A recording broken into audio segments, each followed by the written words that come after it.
కాసులు కురిపిస్తే చాలు కోర్టు ఆర్డర్ను సైతం తుంగలో తొక్కేస్తారు. పైసలు ఇస్తే చాలు పక్కవాడి భూమిని సైతం మనకు పంచేస్తారు. ఇవి గారదీన ఇన్ఛార్జ్ తహసీల్దార్ మల్లికార్జునకు రైతులు ఇస్తున్న బిరుదులు. మొన్నటి వరకు ఇక్కడ తహసీల్దార్గా పనిచేస్తున్న బండారు ఈరమ్మ బదిలీ కావడంతో ఇదే కార్యాలయంలో డిప్యూటీ తహసీల్దార్గా విధులు నిర్వహిస్తున్న మల్లికార్జునకు ఇన్ఛార్జ్ తహసీల్దార్గా బాధ్యతలు అప్పచెప్పారు ఉన్నతాధికారులు. అయితే గతంలో ఇక్కడ డిప్యూటీ తహసీల్దార్గా పనిచేస్తున్న కాలంలోనే మల్లికార్జున అవినీతి అక్రమాలపై ఓ రైతు ఏసీబీ అధికారులను సంప్రదించగా అప్పట్లో ఏసీబీ అధికారులు పనిన వల నుంచి త్రుటిలో తప్పించుకున్నారు డిటి మల్లికార్జున. అయితే ప్రస్తుతం ఇక ఇన్ఛార్జ్ తహసీల్దార్గా బాధ్యతలు రావడంతో మరికాస్త తన జోరు పెంచారు డిప్యూటీ తహసీల్దార్ అలియాస్ ఇన్ఛార్జ్ తహసీల్దార్ మల్లికార్జున.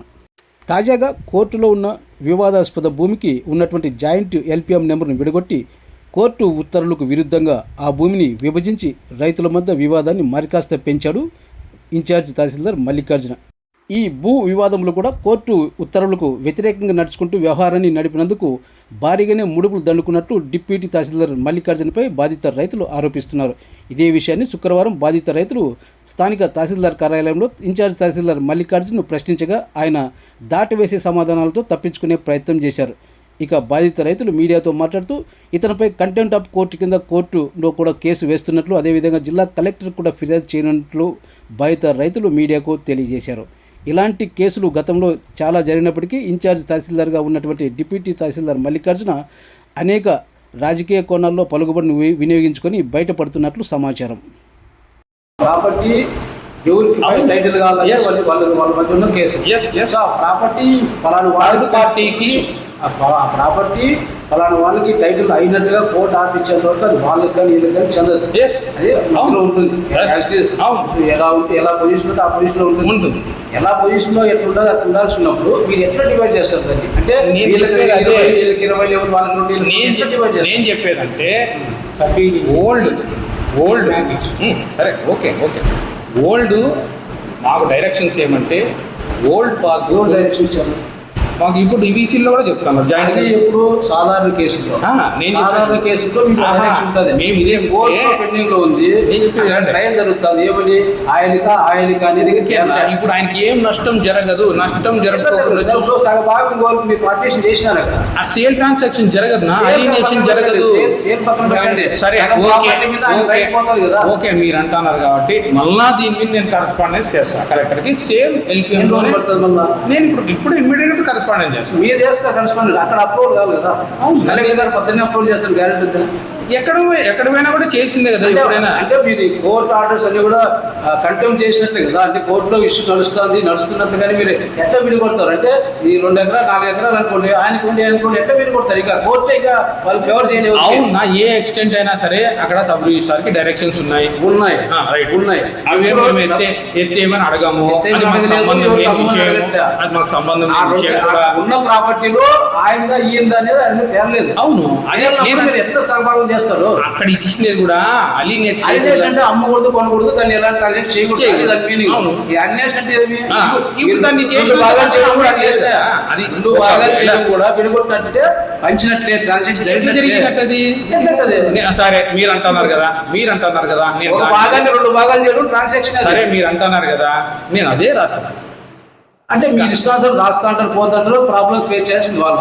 నేను చెప్పేది కనీసం వాళ్ళకి ఇన్ఫర్మేషన్ అయ్యా మీ భూమిని వాళ్ళది నేనుండగా వాళ్ళకి డ్యామేజ్ నేనుండగానే మీ పద్ధతిగా ట్రాన్స్ఫర్ ప్రొసీజరే లేదన్నా కాదు. సబ్ రిజిస్టర్ సైట్ కరెక్ట్ అనుకుందాం. అట్లీస్ట్ ఇన్ఫర్మేషన్ ఆ ప్రాపర్టీ ఓనర్స్ వాళ్ళు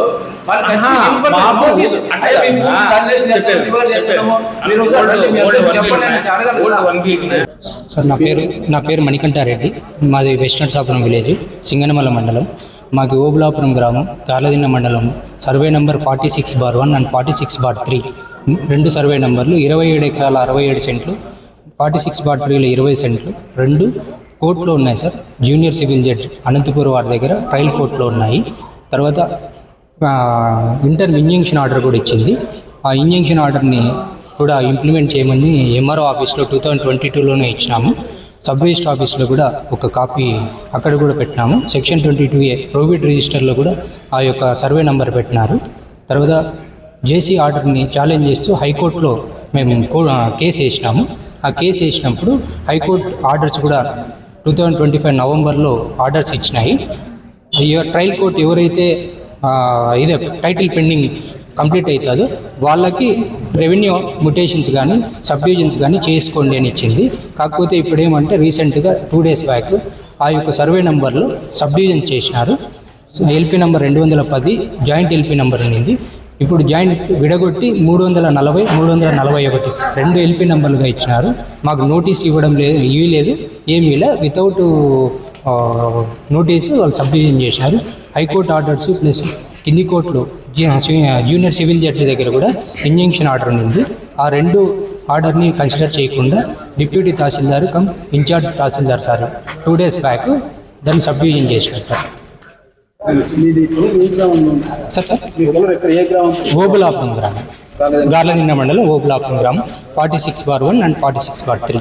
మీరు అడిగితే ఇన్ఛార్జ్ తహసీల్దార్ ఏం చెప్తున్నారు? ఇన్ఛార్జ్ తహసీల్దార్ గారు ఇప్పుడు ఏమంటున్నారు, ఆర్డీఓ గారు నోటి మాట చెప్పింటే నేను చేసినాను, టైటిల్ డిస్ప్యూట్ లేదు కనుక నేను ఇప్పుడు సబ్డివిజన్ చేసినానని సార్ చెప్తున్నారు.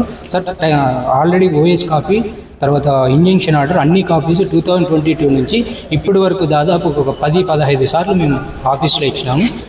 రీసెంట్గా డిసెంబర్లో ఈరమ్మ మేడం తహసీల్దార్గా ఉన్నప్పుడు కూడా ఎండార్స్మెంట్ ఇచ్చినారు సార్. దాని మీద high court orders plus junior civil judge orders వచ్చే వరకు ఎటువంటి సబ్డివిజన్లు కానీ ఏమి చేయము అని ఒక ఎండార్స్మెంట్ కూడా ఇచ్చినారు. ఆ ఎండార్స్మెంట్లో కూడా మన డిప్యూటీ తహసీల్దార్ సార్ అప్పుడు సంతకం కూడా చేసినారు. కానీ ఇప్పుడు అడిగితే ఇంజంక్షన్ ఆర్డర్ లేదు, టైటిల్ డిస్ప్యూట్ లేదని, టైటిల్ డిస్ప్యూట్ లేదు కనుక నేను సబ్డివిజన్ చేసినానని ఇప్పుడు చెప్తున్నారు సార్. ఇందులో మీ అనుమానం ఏముందంటే ఇక్కడ డబ్బు ఏమైనా చేతులు మారి ఇట్లా చేశారని మాకైతే అనుమానం ఉంది సార్. చేతులు మారి చేసింటారు. ఇంత పెద్దది 1969 నుంచి ఇప్పటి వరకు కూడా సబ్డివిజన్ కానిది ఈ 2-3 రోజులు ఎందుకు అవుతుంది మాకు ఒక అనుమానం అయితే ఉంది సార్. అది కూడా కోర్టు ఆర్డర్స్ ఇచ్చినా కూడా దాన్ని కన్సిడరేషన్ తీసుకోకుండా ఇవి చేశారు సార్. మా అనుమానం డబ్బు తీసుకొని అయినా చేసి ఉండొచ్చు, రాజకీయ పలుకుబడితో అయినా చేసి ఉండొచ్చు. ఆ రెండు మాకైతే గట్టి అనుమానం ఉంది. కోర్టు ఆర్డర్ని కూడా ఒబే చేయకోకుండా సార్ చేసినందుకు మేము చాలా బాధపడుతున్నాము. ఇట్లాంటివి చేసినందువల్ల రైతులు మేము చాలా ఎఫెక్ట్ అవుతున్నాం సార్. ఇట్లాంటివి ఇంకా ఎన్ని చేసినారో మాకైతే తెలియదు. మా దాంట్లో అయితే ఇది జరిగింది సార్. సార్ దీనిపైన కలెక్టర్ గారికి ప్లస్ హైకోర్టులో ఆర్డర్ ఇచ్చింది కదా, హైకోర్టు ఆర్డర్ని ఒబే చేయలేదు కనుక మేము హైకోర్టులో మళ్ళీ కంటెంట్ ఆఫ్ ది కోర్టు ఏదలుచుకున్నాం సార్ దీని మీద.